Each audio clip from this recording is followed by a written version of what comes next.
Thank you for joining me today as I teach you how to palpate your horse for possible ulcers. Gastrointestinal erosions are the single most preventable syndrome that I treat in my practice today. Ulcers are the most common cause of intermittent colic, gas, and diarrhea. Studies have shown that a horse can progress from having no gastric irritation to having a perforated ulcer in as little as 5 days. This progression will occur even faster when a horse is being treated with non-steroidal anti-inflammatory drugs such as bute or Banamine. By learning to find and palpate certain acupuncture points that are closely associated with digestion, you will be able to discover when your horse is suffering from performance and health-robbing ulcers.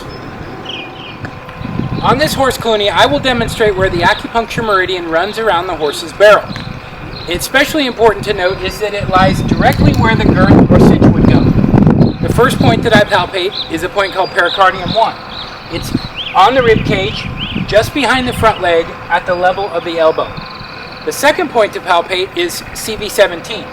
It's in the middle of the sternum, just behind the front legs by about a hand width. The third point is bladder 42.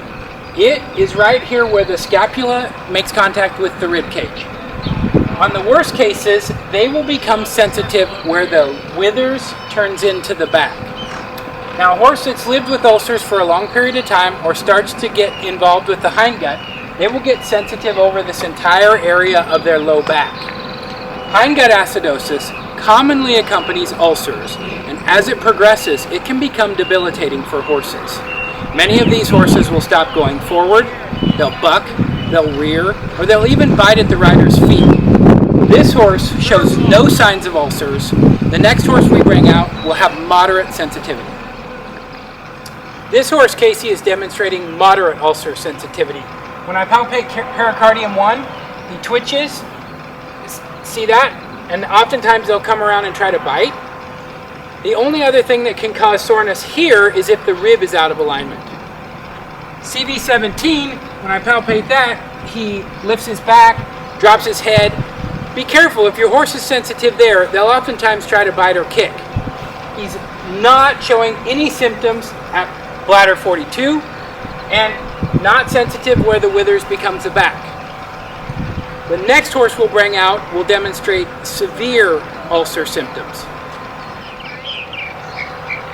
This horse, Bucky, is demonstrating severe sensitivity on his ulcer points. When I palpate pericardium 1, he kicks at me. If I palpate CV17, he kicks at me. He's very sensitive in bladder 42, as well as right where the withers becomes the back. Now be careful with this one. If a horse is very sensitive, they will become evasive or aggressive. Bucky has been living with ulcers long enough that he's become very sensitive in his low back. When I palpate his back, he twitches his tail, he twitches his back, he drops his pelvis forward, and he wants to avoid me palpating that at all cost. If you find that your horse is sensitive in any of these ulcer points, and you are certain that it isn't being caused by a chiropractic issue, it is very likely due to a gastric or digestive tract ulcer. The first thing that you need to do is stop feeding an inflammatory diet. This means no sweet feed. Sweet feed is any feed that contains molasses. Also, you can't feed any grains.